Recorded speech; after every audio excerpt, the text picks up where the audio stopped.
Vicky abona kagere mikari hakuno kagere mbapfu wa mukobwa yitwa Vicky uraje ko nabantu biyenza uri amusukara ko cyano cyari wirwana aje afite indi gahunda imugenza Jeremy nawe vayo nta kumuca amazi kiriya rubona mdana waruzingo ni cyako ninde wituruzingo amuginga we basinga apfu umugore basanzwe apfu umugore cupa rirameneka yewe muna ko ari biki basanzwe afite nyinzika ntago ari ubwambere agiye guserera Stephen avaye abanyeshuri tanya guserera kubituruzingo akeneye Stephen aze gukiza nkukiza musaza w'umugore umusaza w'umukobwa bakundana amubonereho amukubite nawe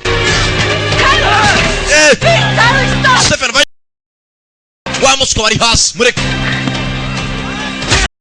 kubise ngumi akubita kuri beto ndapfuye yewe uyu no muntu nshaka kurebe agiye gukubita umuntu akubita kuri beto banyoba baga Stephen mu kiganza amarasarava yavanye unuza Taira baramubaga marasarava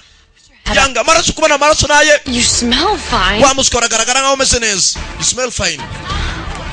come on man what Taira agenda amuskabo Donovan yamuvanya ngabo sheri meze biti ayishi kiganza sheri katurebe ikintu cyakubaza nta kibazo sheri use ninde wambaza uruhita rusubirana ni vampire yankoboye gusa nubona ko ajemo igikato yarankoboye I saw it. It was ndamubonye o yaraskwasa sheri nta kibazo naga mbaza urabona sheri cyo mbaye ntacyo ndabibonye ariko kwa kubaga umukobwa natangiye kutezera igisore ntugira ikibazo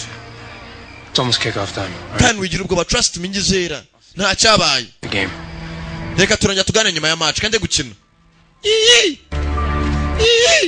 mukobwa yikangamo ariko